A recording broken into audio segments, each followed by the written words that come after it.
नित्यम् अनन्तरूपं भक्तानुकम्पाधृतविग्रहं वै ईशावतारं परमेशमिड्यं तं रामकृष्णं शिरसा नमामः. Namaste and welcome to our Sunday discourse. In this series, we are discussing some of the fundamental principles of the Vedanta philosophy with the aim of developing a more integrated framework or understanding of who we are in totality. That means we are more than a physical being or a mental being, but essentially a spiritual being. Atman, the self, the soul. And trying to understand what that really means as much as possible as a concept and some ideas.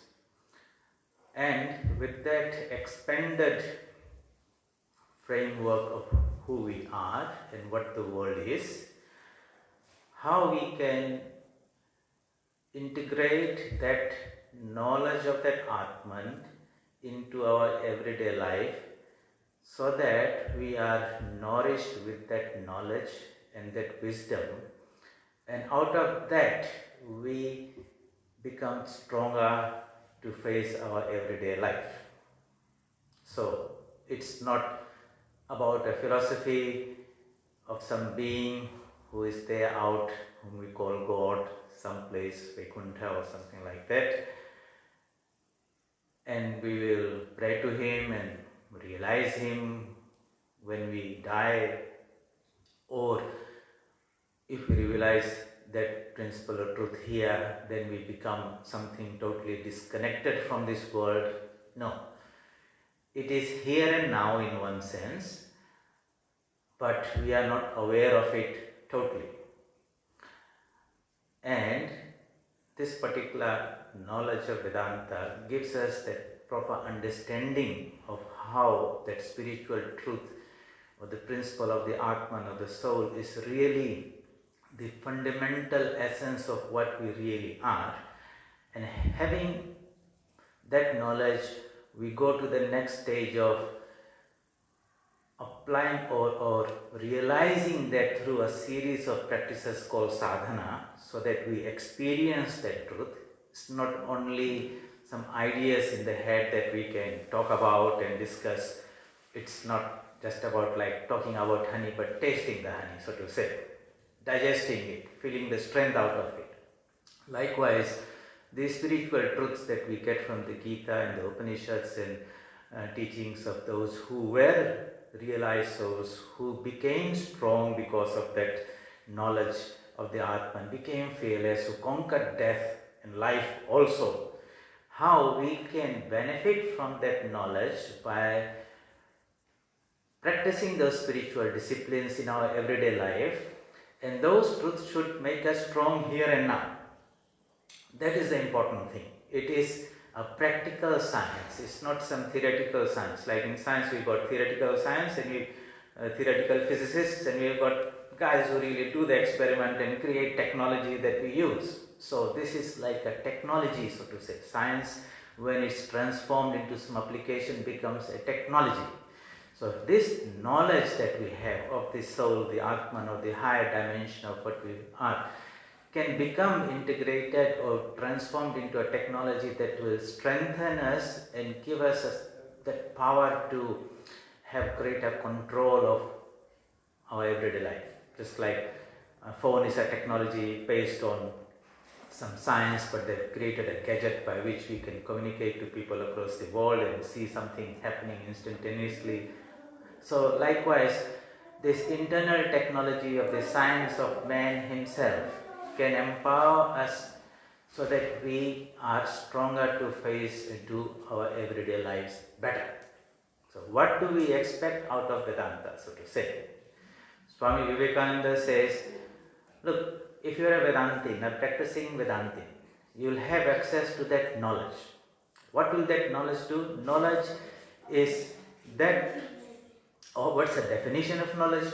In Sanskrit, sa vidya ya vimuktaye. That is knowledge which gives us freedom.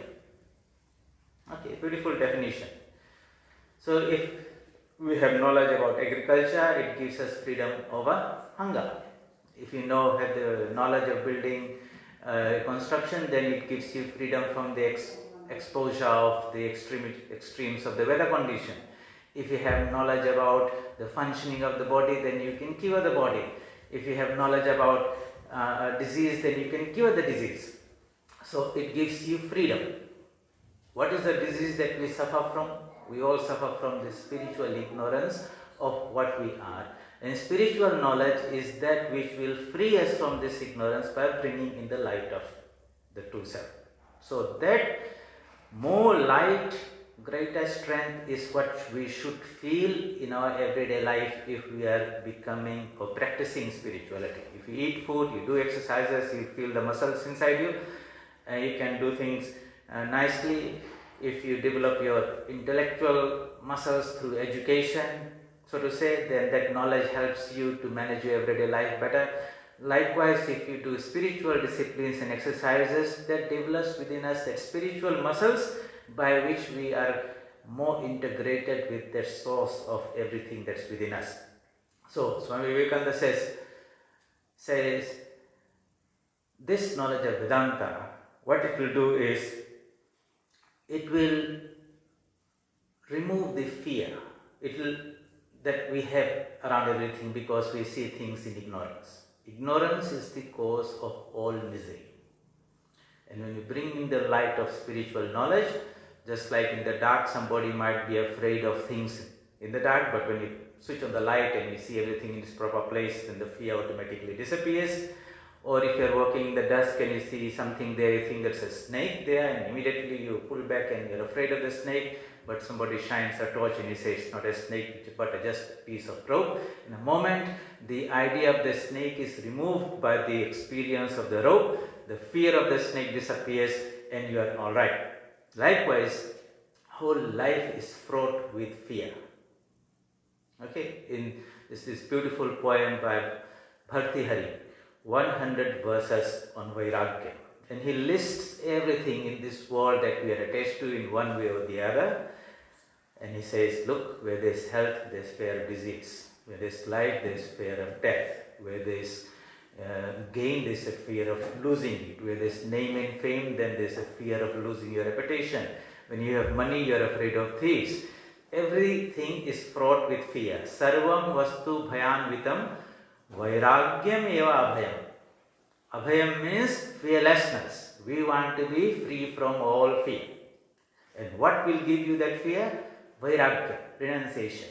What will bring in that renunciation? Truth will bring the truth of the experience of the truth of what we are, really are. That will dispel the darkness of ignorance. So, what we expect out of practice and living a spiritual life is that strength. And Swami Vivekananda says, if there is anything that comes out like a bombshell out of the Upanishads, it is that idea of strength and fearlessness. The lion will wake up, no longer will behave like sheep. So, this should be the transformative effect of spirituality and religion.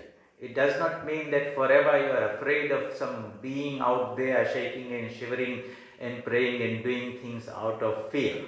The God that will punish you because you did not do well enough, you did not qualify to go to heaven, so you are sent to hell forever. That type of out of fear you worship Him. No. In certain religions they say, be afraid of God, out of fear of God, or when he dies he was a God-fearing person type of thing. All the time he was afraid of God. The Hindu religion says, no, you are a God-loving person. You worship Him because you love Him, not out of fear. That God we personalize as some being, as Vishnu, Shiva, Brahma, or some being out there in space, in another plane of consciousness. But that is out of ignorance again. In ignorance, man thinks God is some being out there. When knowledge comes, then he understands he is not out there, but he is within us. And then There's another step beyond that, a greater knowledge, when we say that being who is within me is present everywhere. So Vedanta has got these two pillars, divinity of man and oneness of existence. If you have to remember a little bit some nice words and concepts, think of this thing, these two pillars. Man is divine, and he is not alone divine, everything else is divine.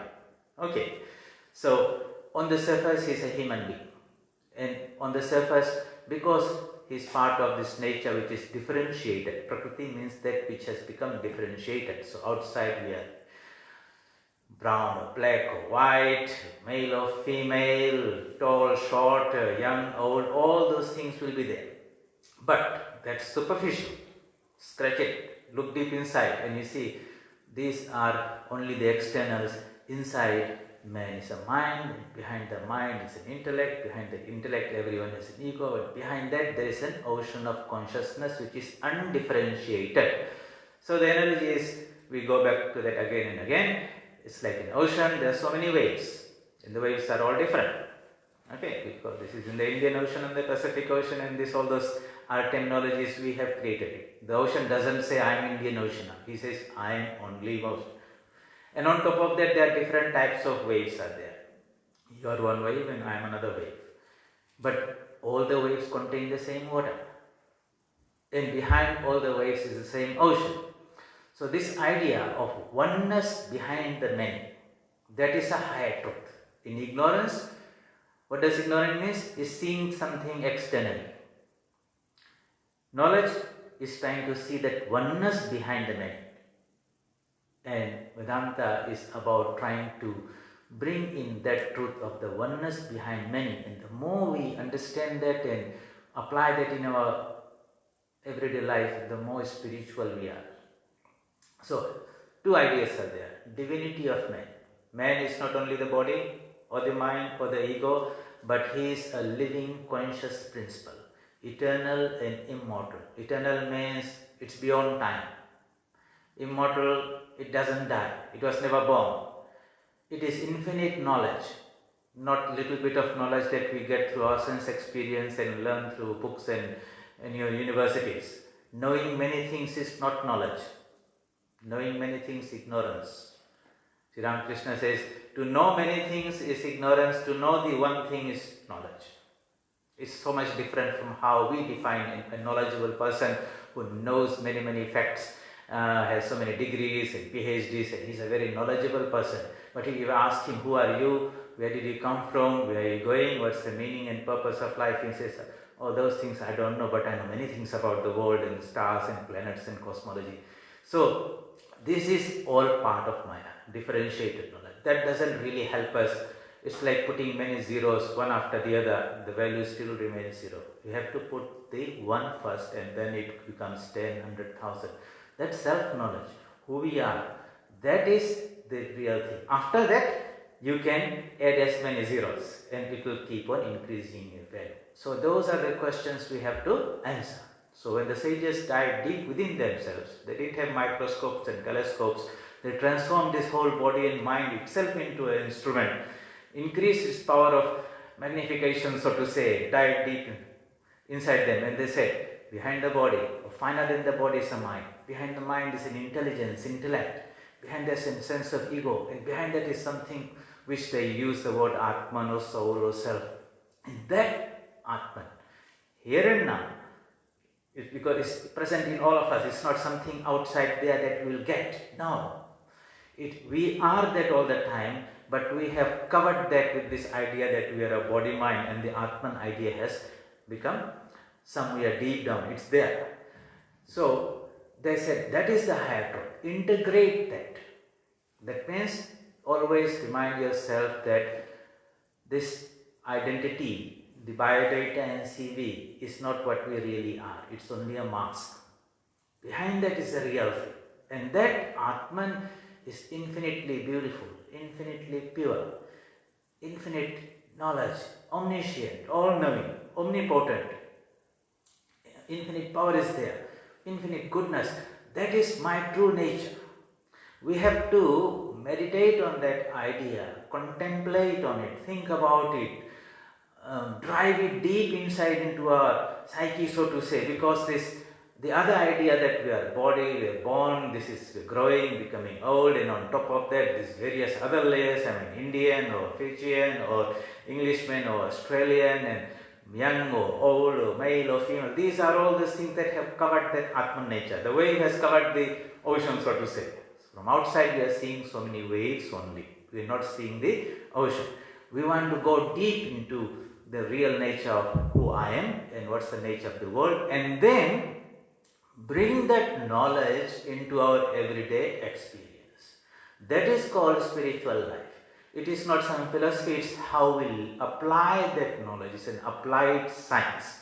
So you might be reading the Gita and the Upanishad and listening to all these lectures for so many years, but if you are not applying those truths in our everyday life, then it is you are a pandit or a philosopher. You are not a scientific way. That means you have knowledge, but it's not an applied knowledge. It doesn't help you in a way. So today we will talk about what would it mean, and you have to reflect on that and ask yourself this question: am I just knowing Vedanta or am I applying the Vedanta? And if I am applying it, what would be my behavior? And how would I interact with the world, and how would the world affect me? What would be my conception of who I am and the conception of what the world is? Do I look at the world and myself through these glasses called the Vedantic glasses of knowledge, so to say? And do I see something different? We'll reflect a little bit on that. So suppose we say the Atman is immortal. Okay, Arjuna did not know. So when he was about to fight the battle, he was gripped with this fear and this sense of duty that I am going to kill all these people and they are my relatives and this and that. Shri Krishna immediately understood this man is suffering from this ignorance. So he brought in the idea of the Atman right in the beginning of the Bhagavad Gita, because in the beginning he is full of fear and depression and all those things of ignorance. So he brings in this idea of the Atman and talks about it, and he says right in chapter 2, Sthita Prajna, be established in this knowledge of your Atman nature, and then you just do whatever you are going to do. Fight the battle, it's not going to touch you like that. So if we really understand and drive this idea and always remind ourselves that, look, this body was born one time, it was a little baby, it grew, it's become a middle-aged person or old age, and at some point it will go. Just like my great-grandfather went away, we are also in the land. It can happen in ripe old age, or it can happen at any time. It can happen through a heart attack or some sleeping, or it could be this virus that is going around there and put an end to everything. So we are shaking and shivering out of fear, so to say, because fear of death. Why is that? I think I am the body. When the body will die, I think I will die. We don't have the idea that I am the Atman. Let the body die or remain, it doesn't affect me. See, so if we are really a Vedantin, we have been really assimilated and digested this idea of the immortal nature of the Atman, then this fear of death cannot coexist. But if it's coexisting, that means the idea of the Atman has not really been driven deep inside. So that's how we are going to check outside, that is it some superficial knowledge or information I am carrying, or is it something that has been really digested and has become part and parcel of what I am. This taking an idea, a concept and assimilating it is what really is part of religion. Swami Vivekananda said, look, you can know all the library, all the information that is in the library. That doesn't make you an educated person. If you have assimilated 5 ideas, you have more education than somebody who has mucked up the whole information. So what did he mean by that assimilation of idea? An idea is food for the mind. Just like we eat food, and I discussed that in the past, let me just do it very quickly. We eat food, we break it down, chew it, we put enzymes in there, it becomes sugars and amino acids and vitamins and all that. It is absorbed into the body, taken into the cells, and we make more cells, and suddenly it has become part of your body. The tissue, everything is there. The food that was in the plant or animal, or the energy that was in the sun, which was captured by the chlorophyll, became a potato, was taken in, and now it has become a human tissue. and you are burning that sugar and it's giving you so much energy and you're doing things. That is called assimilation of food. But if you just took it inside and did not digest it, or vomited it out, or had a diarrhea, or even you digested it and stored it like a lot of fat inside your body and carrying it around there but never using it. So people have a lot of knowledge, a lot of information, they carry it around but they never use it. But only the person assimilated it and now it's manifesting in giving him energy to do his work. So this assimilation of this knowledge is what is necessary. So it's not just good to know all these nice verses of Vedanta and Gita and you chant them out and having not assimilated it means it is not giving you that inner strength to fight your everyday life. Then religion has not really become really applied. So this idea of this Atman, the immortality of the Atman, suppose we have really understood it, applied it, and how will it transform our everyday life? Are we a living Vedantin, so to say? So just take this idea, the soul is immortal. There has to be absolutely no fear of death, because I am not the body. As Sri Krishna says in the Bhagavad Gita, the soul puts on a shirt and when it is old, he takes it off. Likewise, the soul puts on a body and when the body becomes old, he takes it off.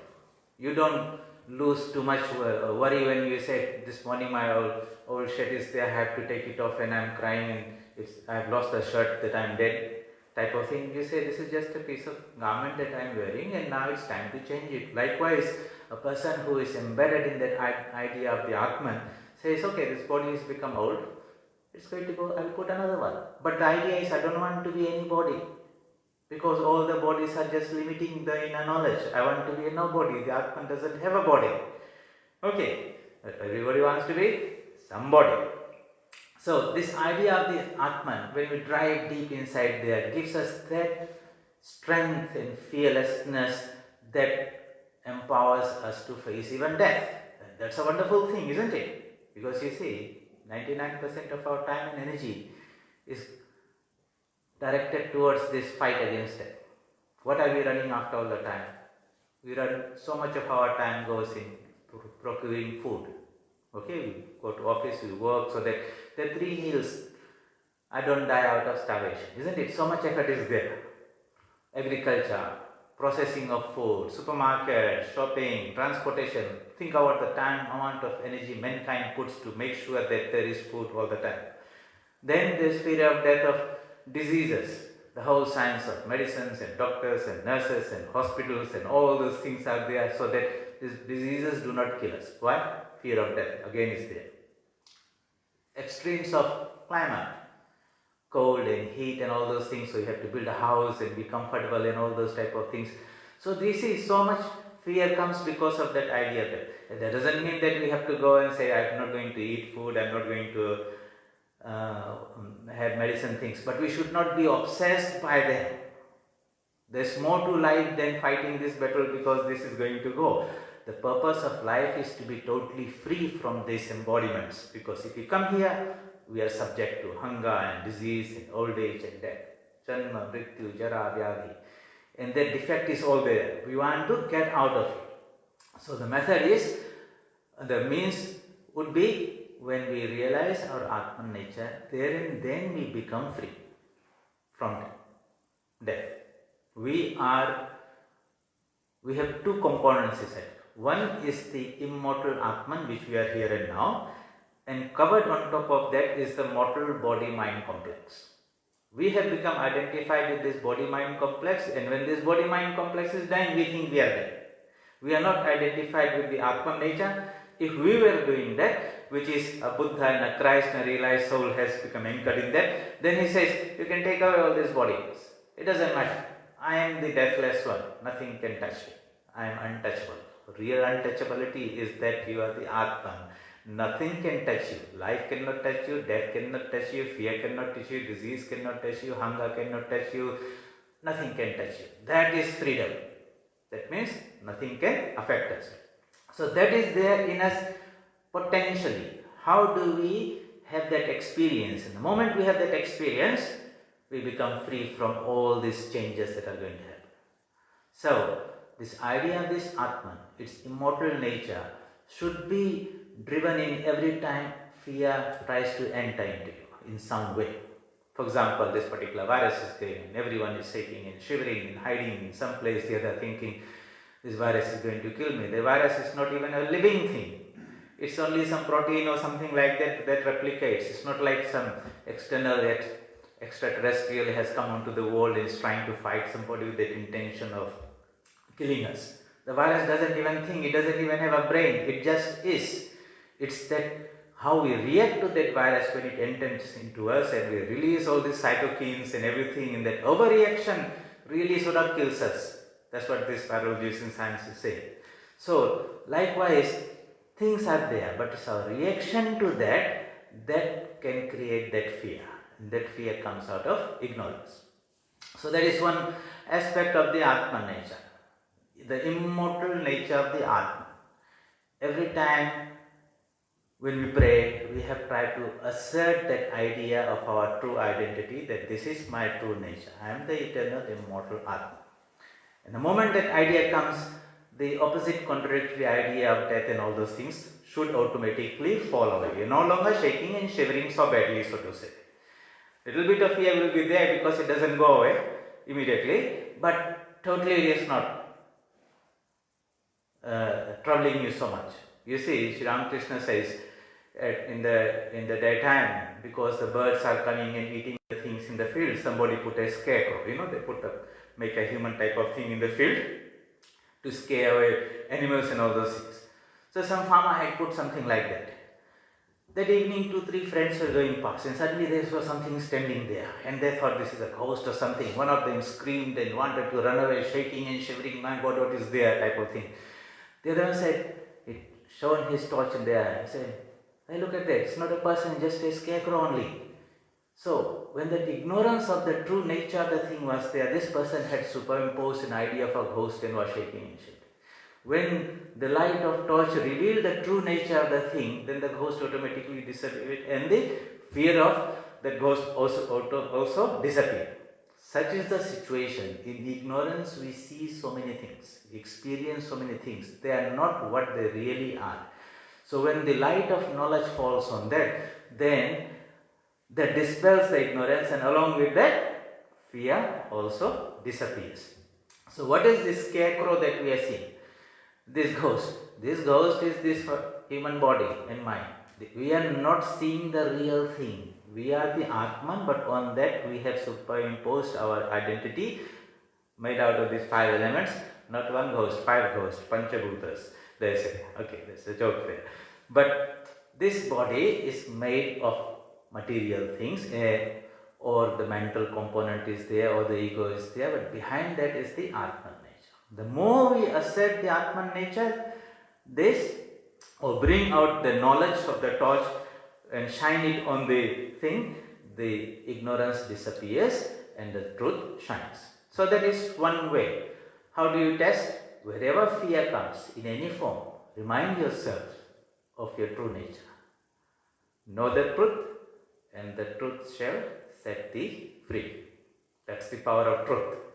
So, that's how we confront fear. Don't run away from it, but bring in the light of knowledge, see things in the proper way, and you will see automatically the problems disappear.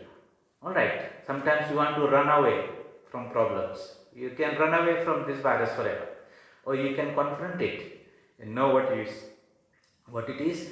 So, in life, learn to face the problem, face the brutes, as Swami Vivekananda would say. He gives this little story. Once he was traveling around in India, he went to Banaras and going to various temples, and there's a little temple of the Divine Mother Durga there. Anyway, these monkeys are there all over India, and especially around temples, because devotees come and give them some foods and things, and they hang around those places. So Swamiji was going around one gully, and he saw these monkeys, and they were not little ones, really big ones. Somehow these fellows took a little fancy to Swamiji, and as he started walking, these monkeys started following him. So Swamiji looked over the shoulders and he saw these monkeys around there. So he increased his speed, and the monkeys also picked up speed. Swamiji panicked. He started running, and the monkeys also started running. Difficult. While this was happening, one old sadhu was sitting and watching the whole thing. He shouted, "Face the brutes!" And suddenly Swamiji stopped, turned around, and all the monkeys ran away. So in your life, you will find there are a lot of monkeys behind you, chasing you. And you're running faster and faster. Okay, and no matter how fast you'll run, you'll find that sooner or later they will catch you. So that he always taught us, turn around, face the brutes. When you turn around and face them, you'll find they'll run away. That courage to turn around and face. Why were you running away? Because we thought the monkeys were stronger and I'm weak, therefore I'm running away. How do I turn around and say, I'm strong, I can face them? That power will come from where? From within. Initially you might say, somebody help me. No one will help you. Okay, so when you turn around, when you assert your Atman nature, that strength will come from within. And that strength will empower you to face your problems. And the moment you turn around, you see these problems automatically run away. That power and strength comes from the Atman. And that is present in all of us. We have to assert that. Okay, we have to believe in that idea of the Atman, its internal and immortal nature. And just believing is not good enough. We have to test out whether that belief is good enough. And where will you test it? In these problems and challenges of the world. These are your testing grounds, so to say. So when you have a problem, don't call it a problem, you say this is a test. Today so many challenges will come. Each one of them will try to push me down.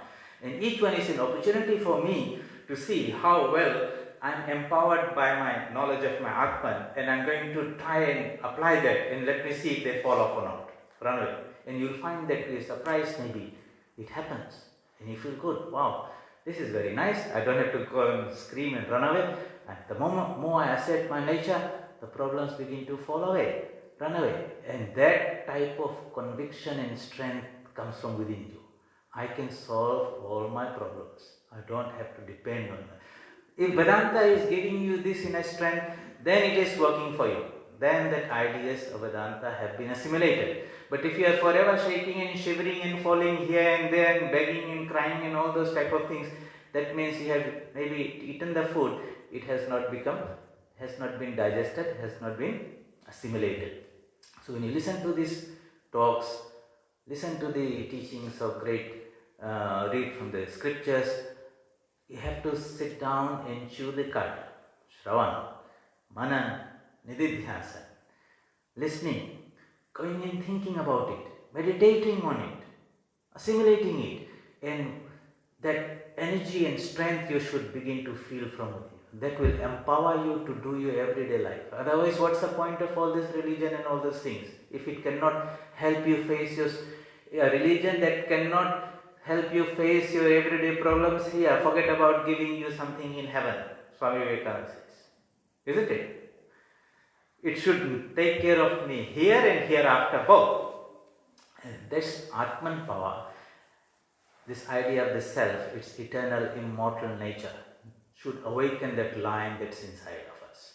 So when you sit down and read and meditate on it, and then when you go out into the world, you should manifest a little bit of that.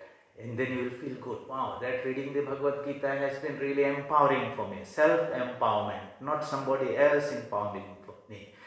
And now I can face my small little problems there, at work or here and there. If I can solve these little problems, definitely it has a potential to solve my biggest problem, to free me from this cycle of coming and going.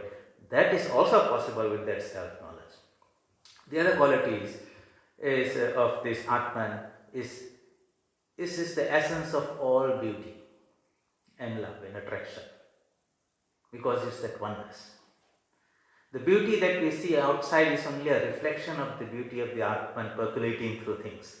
Whether it's a beautiful flower, a beautiful person, a beautiful mind, the source is not that external person. Initially you might look at it in a superficial way, it's a beautiful person there, I'm attracted to that particular person like that.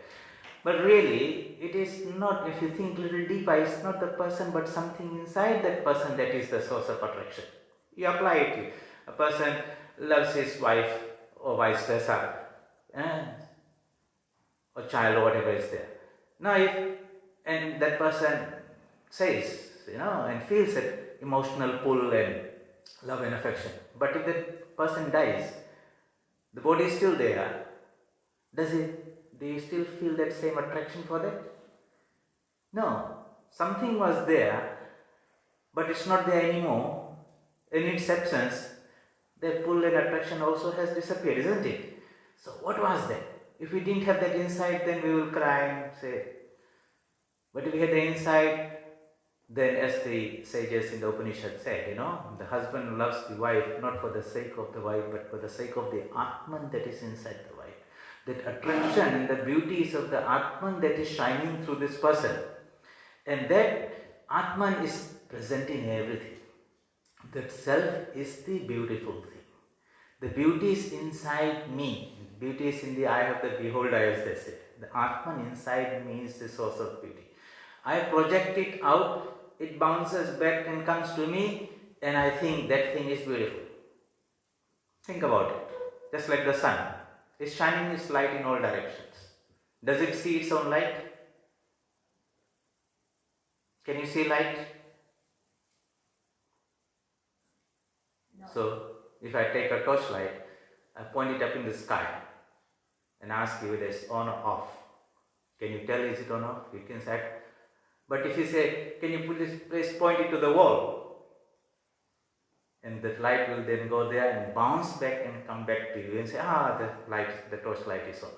So we don't see the light itself unless it bounces or something comes to you. Likewise, the sun doesn't know its own luminous nature. And it shines out and bounces off a planet or something like a moon and comes back to us, and the sun says, it's a beautiful moon. How beautiful it is. He doesn't know its own light bounced back from that mass of earth or something, stones there. Likewise, that inner beauty is within us. We throw it out. It bounces off certain thing and comes back to us, and we think in ignorance that thing is beautiful. Really, it's the inner beauty that is being reflected by nature. That if we understand that this beauty is of the nature of the Atman, thereafter we will not seek for that external beauty. We will try to go to the source. Therefore, you will not go about the beautification of things, so to say. Because the beauty belongs to the Atman, not to the body. So it's, what does it mean in practical life? You see, the consequences are very, very interesting. If you are a real Vedantin, then you will go to the source and not go to the external. No longer you are too busy with mindful of putting a beautiful dress, because that is your external beauty, that's not your real inner beauty. Or the hairstyle, or the jewelry, or this or that, and beautiful house, and so much effort is there trying to create an external sense of beauty and how people look at me. Am I beautiful to others, or am I beautiful in myself? A flower in the forest when no one sees, it's still beautiful. It doesn't require 10 people to go and look at it and say how beautiful it is. Because beauty, it's its nature. It doesn't have to be vetted by so many people around them, isn't it? So we see, this subjective approach, the Atman approach, is a real transforming thing for us. And the more we begin to dive deep inside and feel that inner beauty of it, the less we become dependent on the external beauties and trying to beautify ourselves for other people to see and appreciate and acknowledge and vet and all those type of things. You go to a restaurant and eat a nice meal. Yes, it's nice, but you don't have to put it on Facebook and say how many people are liking it. If a lot of people are liking it, then I feel happy. If not, then I am not happy. Are you eating for yourself, for the taste of it, or trying to see how many people are liking it? You see, we disempower ourselves. We disempower ourselves by giving that freedom to other things, to other people. And then we become slaves to that world. And we stand up and sit down or happy or miserable by what they. So, this problem is there because we ourselves have surrendered our freedom. We ourselves have disempowered us. And therefore we also have the power to rectify that problem also. How to do that? This Vedanta approach is there. Again and again we bring back the idea of the Atman.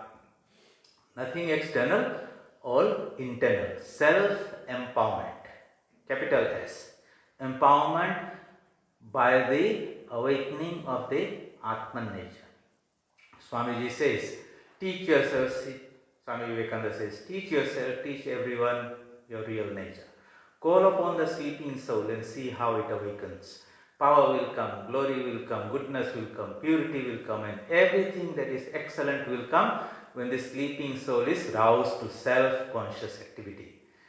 That last line, self-conscious activity, is important. It's not simply an idealist lying idle there.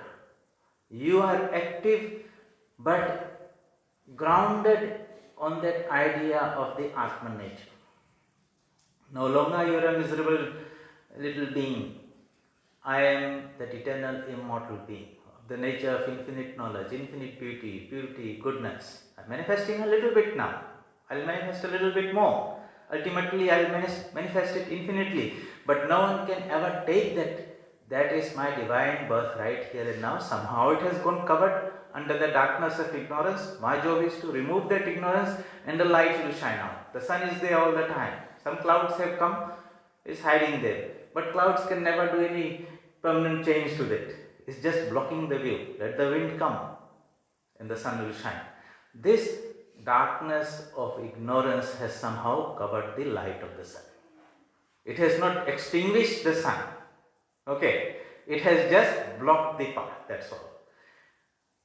Such is the nature of the Atman. So we have to understand that behind the cloud there is, and this cloud can be removed, and then I will shine in all my glory. And that example of one who has been shining comes now and then.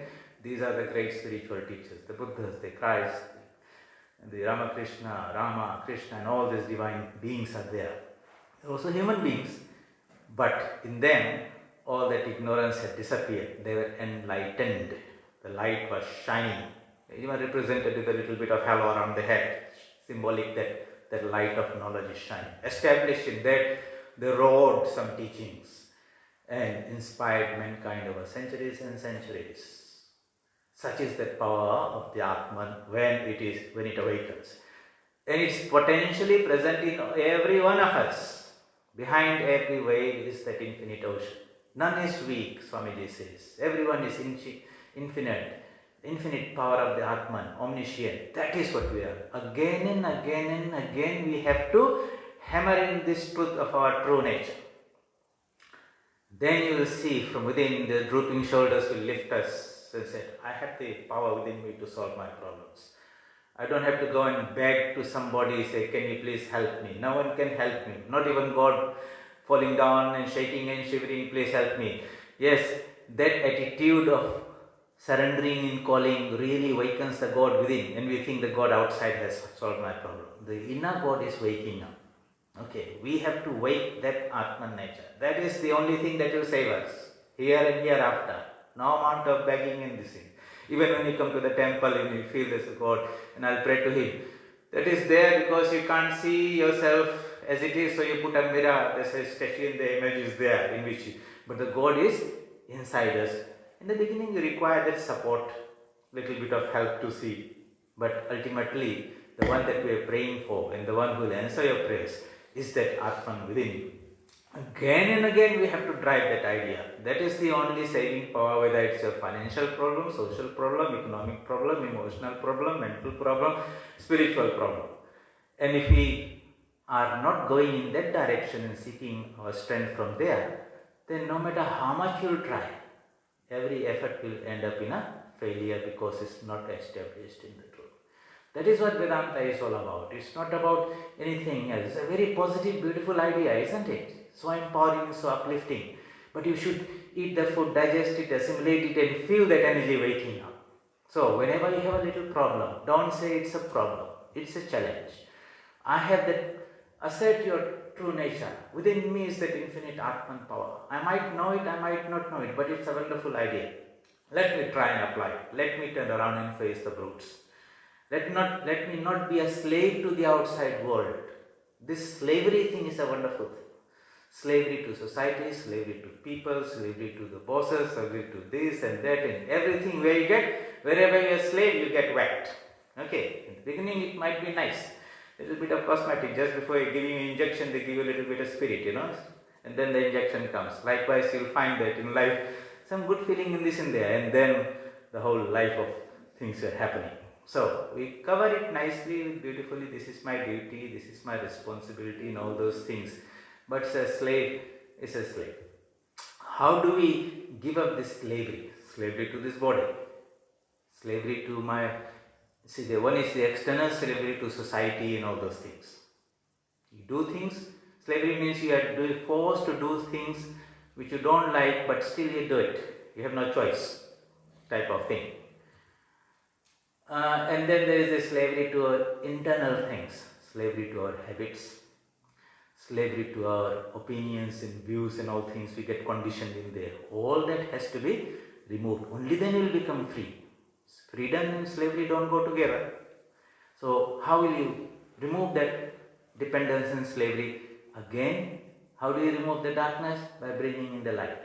The more and more this Atman awakens through meditation, through constant contemplation, through actually testing it out in actual field. That's the best thing. The cake, or the proof of the cake is in eating, as they say, isn't it? So what's the point of knowing all the things if this idea of the Atman doesn't empower you to solve your problems? No good.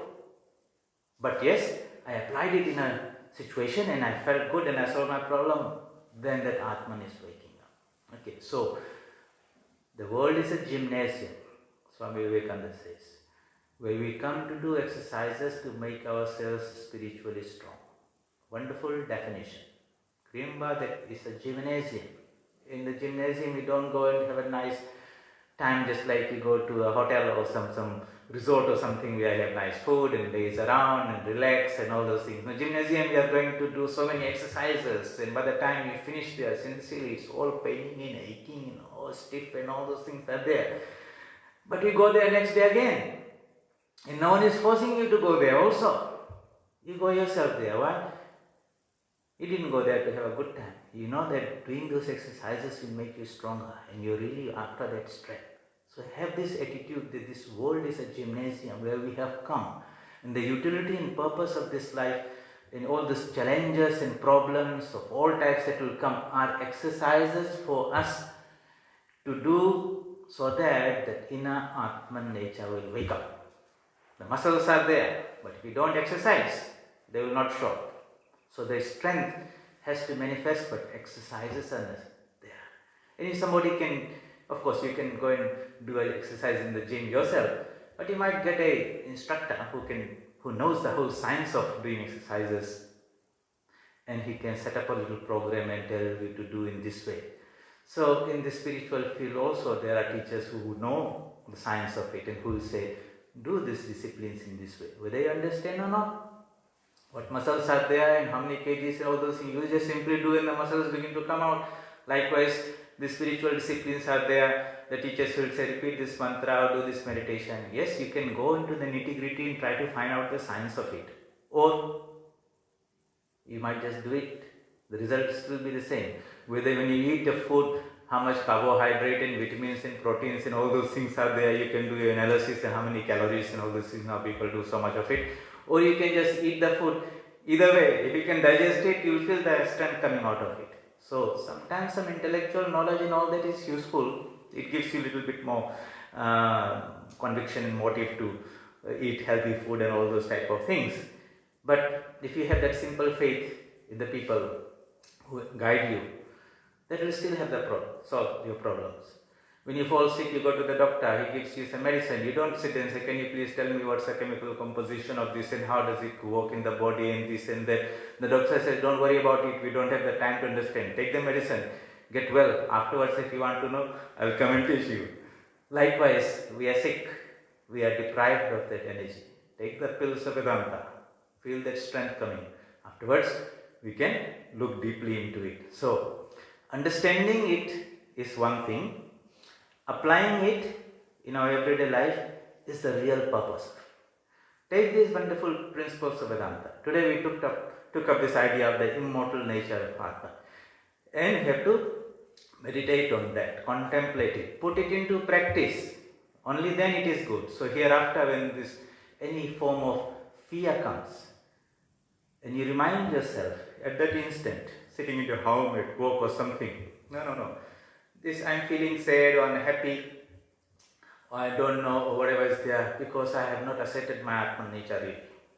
Let me go back to that source and remind myself, these are all external things, they will come and go. But Atman is eternal, immortal, no one can take that from me. Even death cannot take that away from me. So everything is of zero value. This is the thing, and that is my true nature. Let me assert on that. And these problems and these things are there, they're not bad, they're not problems, they are little exercises and challenges. They are good for me if I apply myself, because they are going to bring out the strength. So I am going to not dodge and manage and avoid things, but I'll try to apply myself, and in time you will see. That might be in the first time, if you're lifting up 10 kgs, it's very painful, but you do it for 3 months, it becomes very easy. The weight did not change, but your strength increased, and that which was a problem in the beginning is no longer a problem. This is what is about Vedanta, is about spiritual life, about is awakening that strength inside us. And if it's happening in your life, by reading the Gita or the Bible or going to the temple or the church and doing japa or meditation, whatever, the soul is awakening, you are on the track. If it is not, maybe something is not happening. Maybe you are not doing the exercises. Maybe you are just eating the food and you're not digesting it. You have to refine and fix up the digestive system and all that. Strength, strength, strength. Strength is life, weakness is death. That's the beautiful idea of the Atman. We discussed two aspects of it. One, the inner beauty nature. Remember, apply that, think about it more deeply. And you'll find that if you are looking for that inner spiritual beauty, then external beauty is something that you're not going to bother about. And you will be spared of so much trouble and money and effort, because so much time and effort goes in trying to polish the outside when the inside is hollow and empty. We want to work from inside, not put the cosmetic thing outside. But the cosmetic looks good for a while, and rain comes and the ugliness all shows up. That is the nature of the body. Things are there in this world, we try to take their support and not work at the inner level. Spiritual life is trying to make that subjective change, not an objective change. Nothing external, very minimum. Take care of the body because it's a good instrument by which we have to acquire spiritual knowledge. More than that, not too much pampering behind it. How do we deal with the society? You see. Okay.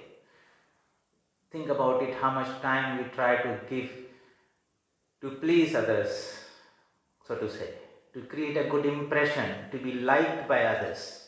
You know, my house, my car, jewelry, my hairstyle, my branded, all these clothes. All that so much can be avoided when you can, and when the time and energy is saved.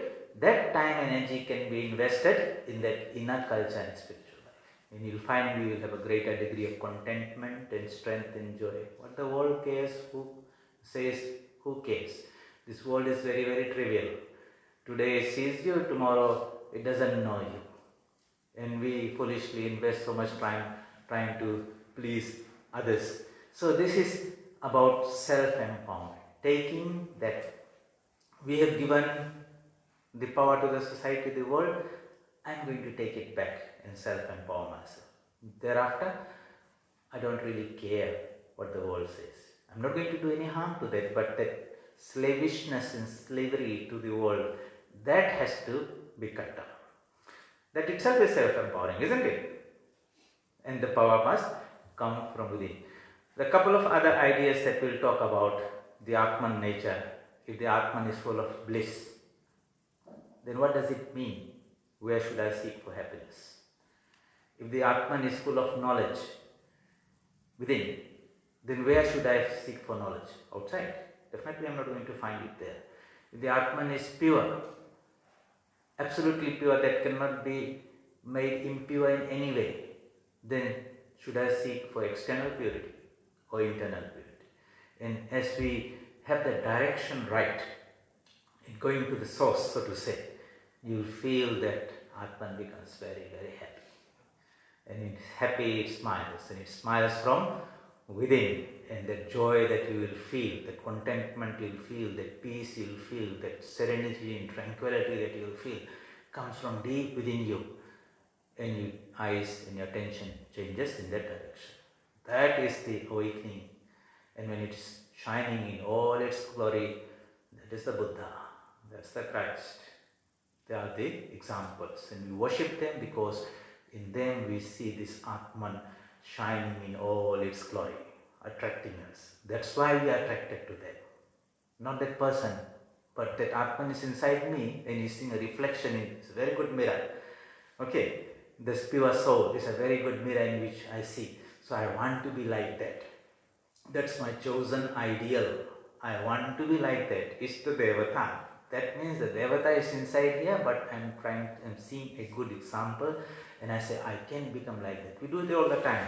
Whether it's a film star, a sports star or something like that, you want to be like that. You try to imitate them, the same hairstyle, the same nice posture on the wall, same dress. You want to be like that. It could be somebody outside like that, and we become slaves of that, or it could be inside it, inner ideal. Actually, it's always the inner ideal. In ignorance, we think we are worshipping something outside. We'll take that idea. This is all nice psychology. Once you have figured that, sorted this out, this confusion inside, clear the cobwebs, then you'll find that this external running away from things, where you'll never find them, that will automatically lose its momentum. The wind will go out of the sail, so to say. No longer the boat is really racing in that direction. At some point you can turn it around and channelize it within. So knowledge is very, very powerful, empowering. And spiritual knowledge can totally remove all this ignorance and shine in its all glory. And that's where the truth is fully revealed. So we'll take this little bit. This is applying practical Vedanta.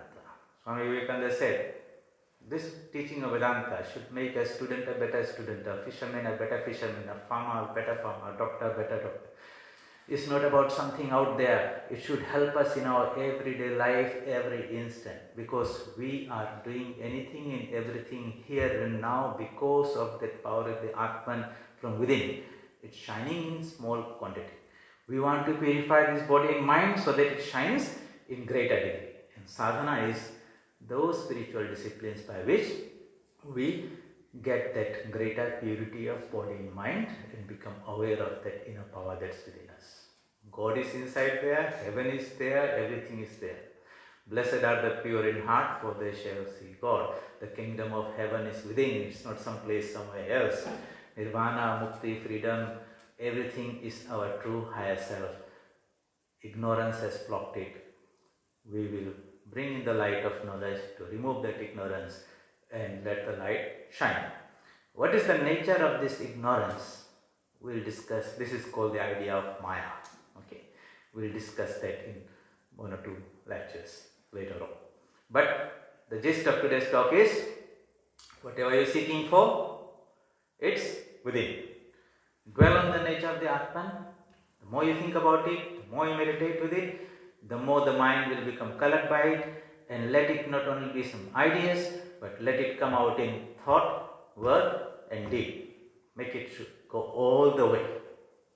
Like Sri Ramakrishna Swamiji was saying, Sri Ramakrishna said, if gold and money are saying, okay, taka mati mati taka, he didn't simply looked at the idea and said it's nice. He literally took some money, took some gold, put there and then threw out in the river. Just to go all the way, not only half-hearted way of just thinking, but translating that thought into an action. Likewise, we have to take these ideas into action, in application. Then we'll understand, really, can you take that much money and say this is money and stone is same and I'm going to throw in the river, the same to me? You try that. Yeah, you might intellectually say, but when you are throwing, say, oh no, maybe I should keep this. That means that conviction is not that deep. So you have to apply it and test it out whether those ideas have really gone deep into our psyche and they have become strong, empowering. Like that. Okay, so think of these ideas. These are talks that you can listen to, but the real test is how many times in the week, how many times in the day these ideas pop up in your mind in different situations and give you that inner strength. And the moment that strength comes, you say, that was good. I had heard about it, but this time I have thought about it and applying it, it feels good. That is spiritual life, applying it in your everyday life, but it's reinforced through meditation and japa in your morning and evening spiritual practices. So that the idea is make it made alive, so to say.